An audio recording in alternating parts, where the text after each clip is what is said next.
every Saturday from 2 to 4 in the afternoon dito sa inyong nag-iisang himpilan, Cool FM. Mapapakul ka dito! Love songs, straight from the heart at Siesta Musika. I'd be a fool if I couldn't see. Baby, kung mahal ka niyan talaga. Who broke your heart and made you write that song? Your greatest love songs all the way from 2 to 4 every Saturday at Siesta Musika. Join Dream Car Get Answer at Siesta Musika every Saturday from 2 to 4 in the afternoon dito sa inyong nag-iisang himpilan, Cool FM. Mapapakul ka dito! Every emotion tells a love story at Siesta Musika. There must be love somewhere in my life. Something about your touch when I'm Precious and few are the moments we took. Your greatest love songs all the way from 2 to 4 every Saturday at Siesta Musika. Join Dream Car Get Answer at Siesta Musika every Saturday from 2 to 4 in the afternoon dito sa inyong nag-iisang himpilan, Cool FM. Mapapakul ka dito! Lahat ng drama, lahat ng tawanan, lahat ng iyong all-time hits.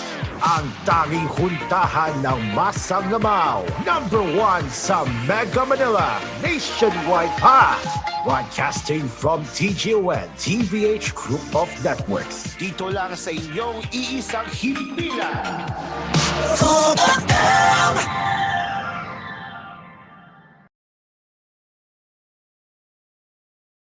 You are listening to Cool FM. Live from Cool Studios. This is koolNews at 6.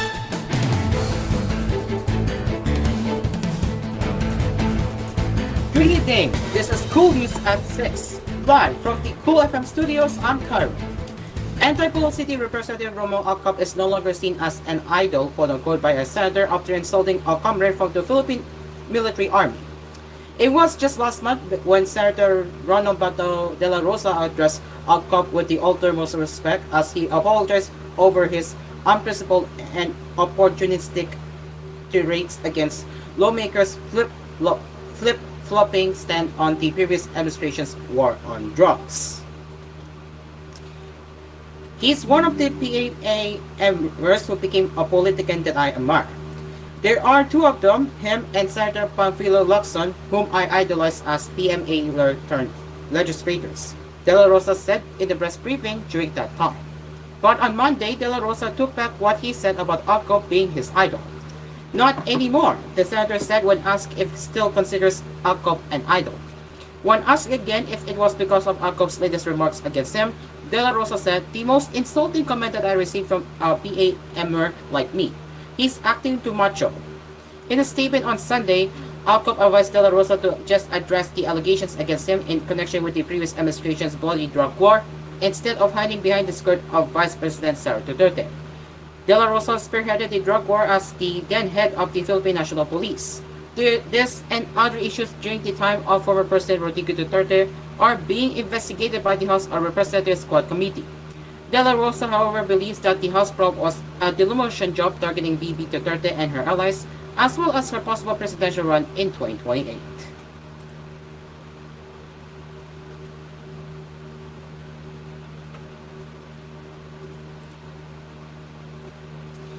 Seven alleged cohorts of dismissed Bamba Mayor Bamban Tarlac Mayor Alice Guo, or alias Guo Huaping, surrendered to authorities, the National Bureau of Investigation said on Monday. NBI Chief Jimmy San Diego said 5 of Guo's cohorts turned themselves in before the agency's office in Central Luzon, while the 2 others surrendered to the task force on the former mayor's case. 5 surrendered to the regional director of NBI in Central Luzon, and 2 surrendered yesterday to the task force, San Diego disclosed in a press conference. Most of the suspects at large are Chinese, but we are still looking for them, he added. In the report, the NBI identified the five as Rachel Joan Malonzo Carrion, Jimlyn Santos Cruz, Rita Sapnu Uteralet, Rowena Gonzalez Evangelista, and Telma Borogo Riquicro, as well as the two others as Roderick Paul Bernardo Boagente and Juan Miguel Apas. These seven are currently under police custody to 5 arrest warrants issued against them for human trafficking charges. On the other hand, Guo is currently detained in the Pasig City Jail after over 2 weeks at the Philippine National Police Coastal Facility. Apart from qualified human trafficking complaint against the former mayor, another warrant of arrest was also issued by the Tarlac Regional Trial Court Branch 109 against her for reportedly violating the Anti-Graft and Corrupt Practices Act last September 5. The former mayor left the country on July 18 despite the arrest order issued by the Senate over her alleged ties to illegal Philippine offshore gaming operations. Guo was arrested in Jakarta by Indonesian authorities on September 4. She was deported back to the Philippines on September 6.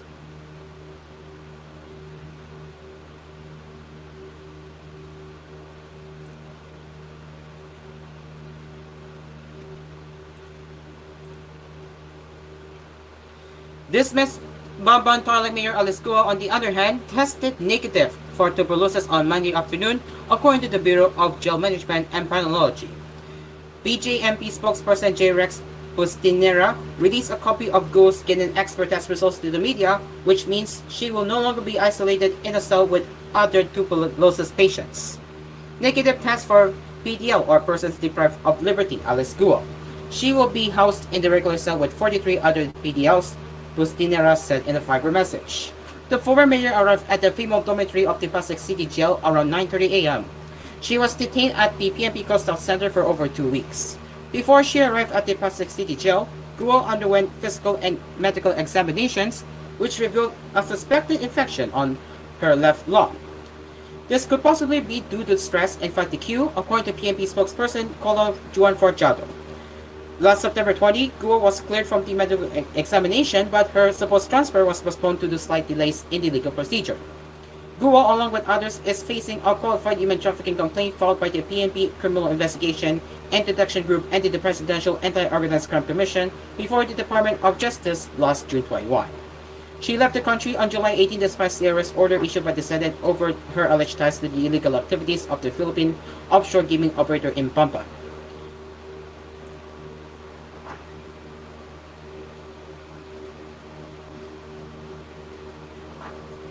Give me one moment. I heard some noise. Hold on.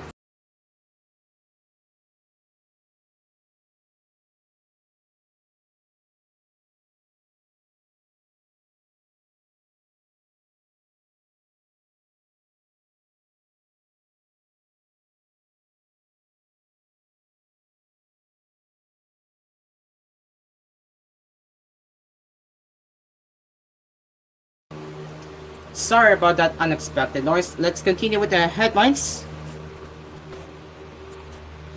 Former Vice President Leni Robredo will run for mayor of Naga City in Camarines Sur in the May 2025 midterm elections. Liberal Party Executive Vice President Erin Tanada on Friday confirmed early reports of Robredo's plan to seek the Naga City mayor post.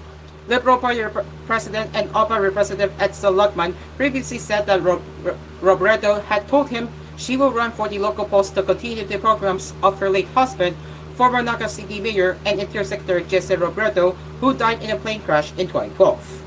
Robredo ran for president in 2022 but came in second to Ferdinand Bombo Marcos Jr. At the end of her term as vice president in 2022, Robredo formed the Angap Buhay Foundation, a non-government organization that works with partners, volunteers, and supporters to empower Filipino communities, especially the marginalized. Robredo's 2022 running mate, then Senator Francis Kiko Pangilinan, also announced that he will run for senator anew in the 2025 midterm elections.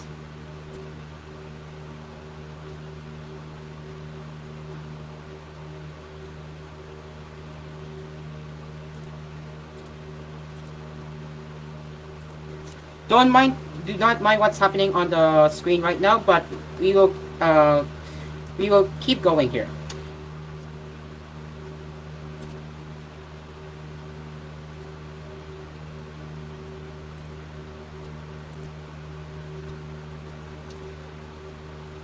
And the House of Representatives was set to deliberate on the Office of the Vice President's OVP proposed budget for 2025 at the plenary, but Vice President Sara Duterte was a no-show as of Monday afternoon. In the press briefing, Minority Leader Marcelino Libanon was asked about Duterte's absence from the plenary debate, particularly reports that she was seen on an island beach over the weekend. Libanon said they were okay with that because it was during the weekend, but Duterte or an official representative of the OVP should show up at the plenary on Monday. As of posting time, the House was still waiting for someone from the OVP to show up. That's a weekend, and what's important is today. The budget hearing is so important because this is the biggest piece of legislation.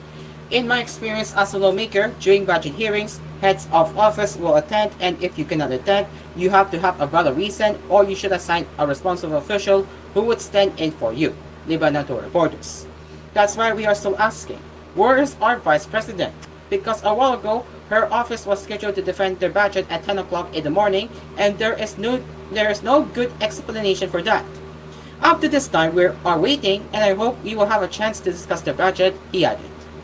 When asked to clarify if the OVP's budget was expected to be tackled at the start of the plenary debates on Monday morning, Lebanon confirmed this, noting that the representative sent by the OVP did not carry with him any written authorization to aid the budget sponsor, Lanao del Sur First District Representative Zia Alonto Adio.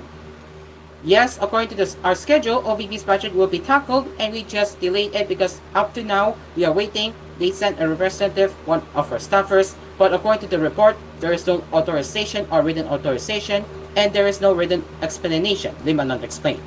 Our jobs may be stressful sometimes, it may be hard, but we have an obligation to the people to answer questions when we are asked. The minority is willing to scrutinize, support, oppose, and at the end of the day, this is a process of our democracy and of our constitution, he added. This is not the first time that Duterte skipped hearings on her office proposed budget. Last September 10, at the second round of talks at the House Committee on Appropriations, neither Duterte nor any member of the OVP showed up to respond to questions. It is now 6:11 in the evening, and later by 6:30 we will be unveiling or commencing the brand new building of Cool Studios. So stay tuned for that later on TGON Entertainment. Yeah, stay tuned on TGON Entertainment's YouTube channel. Until then, we will be right back right here on Cool News at 6.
Welcome back to koolNews at 6. Let's continue with the headlines as local firearms manufacturer Armsor Global Defense Incorporated said it has plans to establish a new manufacturing facility in Rizal possibly in the next 2 years. This venture will involve an investment of about $75 million according to the firm's top official. AGDI Chairman and President and Chief Executive Officer Martin Watson told the choir last week that the location will be in Barras and that this expansion is being driven by the strong demand for the products, which he said provide security to their clients. There's work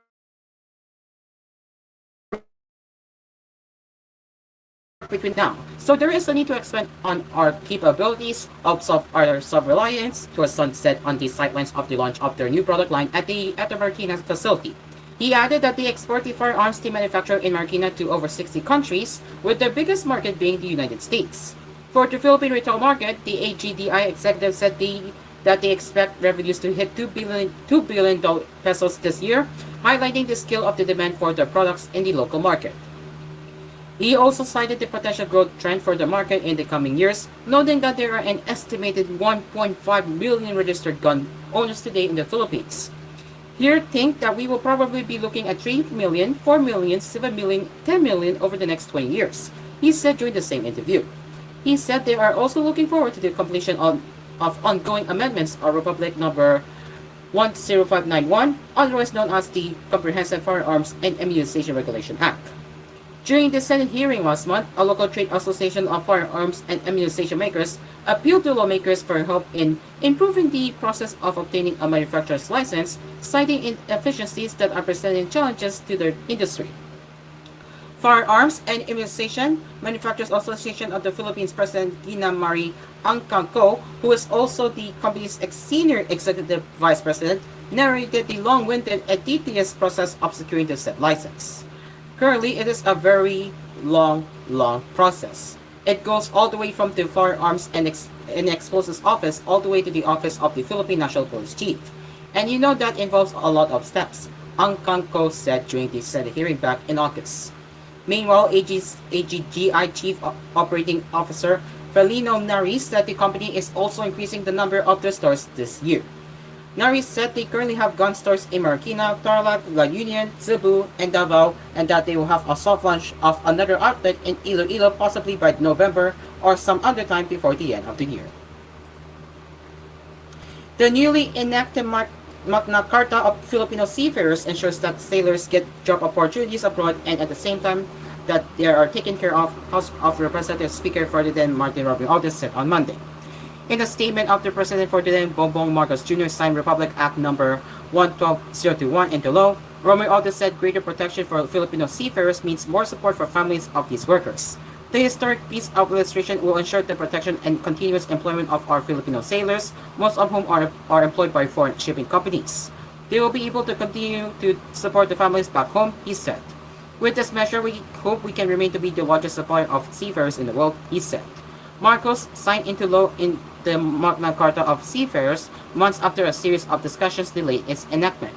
The law contains provisions on seafarers' rights and duties, protection of women in the maritime industry, emergency rescue of domestic seafarers, manning levels, and crew competency requirements, terms and conditions of employment, accommodation and food, medical care, inspection and enforcement, and dispute resolution.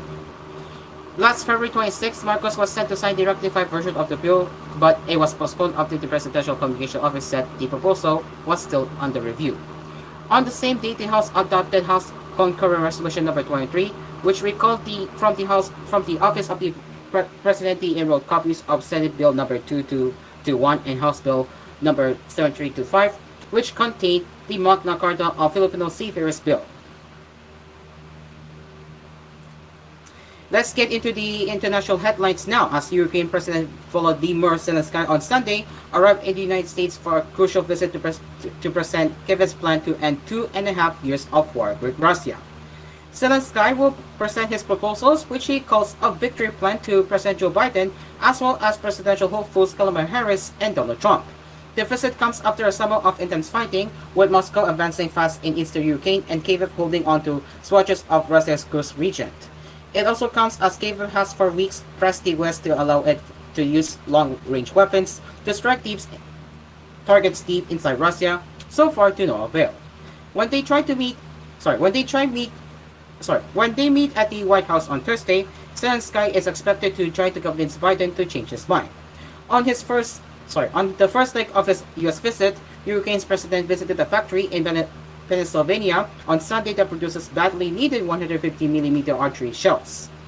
I began my visit to the United States by expressing my gratitude to all the employees at the plant, Zelensky said Sunday in a post on X, formerly Twitter. The post included photos of him shaking hands with workers at the plant, where he said production have been wrapped up. It is in places like this where you can truly feel that the democratic will can prevail, he wrote. He will next travel to New York and Washington. Zelensky said the coming weeks will decide how more than 30 months of fighting that has killed thousands would end. It is now being determined what the legacy of the current generation of states leaders will be, those in the highest office, he said.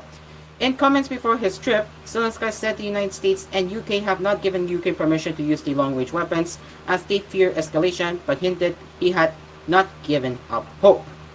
We have had some decisions in the history of our relationship with Biden, very interesting and difficult dialogues, Zelensky said earlier this week, adding he later changed his point of view. Moscow has said it considers such a go-ahead as NATO countries being at war with Russia. Over 1,500 people across South Korea were forced to evacuate during 3 days of relentless downpours as heavy rains wreaked havoc on homes, roads, and infrastructure. The heavy rain, which lasted from the afternoon of September 19 to 21, began from Jeju Island and along the southern coast before spreading across the country. Along the southern and western coast, rain fell at the rate of about 100mm per hour, while the southern regions and north and Jeong provinces saw 50mm to 80mm of rain per hour. The coastal areas of the north and south Gyeongsang province and mountainous regions of Jeju Island recorded maximum rainfall exceeding 500mm.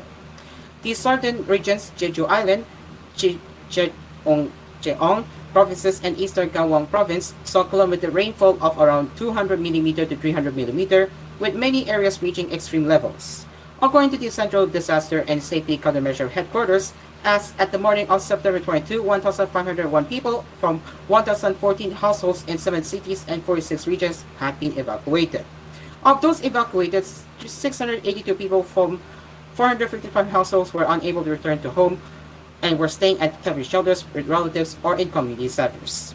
There were no casualties reported, but there was significant damage nationwide. Due to the worsening weather, 77 passenger ships were stranded on 55 sea routes and 16 flights were cancelled as at the morning of September 22. Access to 641 sections of 22 national parks, 29 underpasses, 3,061 riverside areas, and 38 roads was also blocked. There were 107 reports of road flooding, 21 cases of soil loss, 170 inundated homes, 26 flooded buildings, and 1 collapse of a retaining wall. In Sangsanggu, Bustan, a sinkhole formed on September 21, along with other road damage. Crops covering approximately 4,116 hectares were also damaged, an area roughly 14 times the size of the Yeouido Financial District in Seoul. And finally, in showbiz, Sunshine Garcia is over the moon as she announced that she's expecting a baby girl with her husband, actor turned Bulacan Vice Governor Alex Castro. Garcia, who turned 40 last September 21, announced her pregnancy on her Instagram page on Sunday, September 22, while showing glimpses of her 40th birthday party. She didn't disclose when exactly she found out that she was expecting her third child. 40 and pregnant. Who knew that I would be pregnant again at 40? This would be my last child for real this time. Shout out to my husband. Thank you for all the efforts to make sure that I'm happy. I just wanted to have dinner with my family, but you still planned everything. Thank you, and I love you, she said. Garcia's birthday party also turned out to be a gender reveal celebration for the guests, as seen in the separate post. At one point during the video, the former sex bomb dancer and her husband stood in the middle of the stage before a huge box opened with pink balloons, revealing that their third child is a baby girl. The sex bomb member was congratulated by beauty queen Midji Cruz and actresses Rit Azul and Jessie Mendoza in the comment section. And finally, before we go, we would like to announce to all of our regular viewers of TGON News who also watches TGON entertainment shows, we invite you to watch us discover tonight right after koolNews at 6, because 6:30 will be a very, very special time slot, and you might not want to miss that out because we are about to open a brand new cool studios building. So head over to TGON Entertainment's YouTube channel because that's coming up next. It's As with Cafe. And yeah, until then, I am Caro. Let's go to celebrate the brand new cool studios building. See you!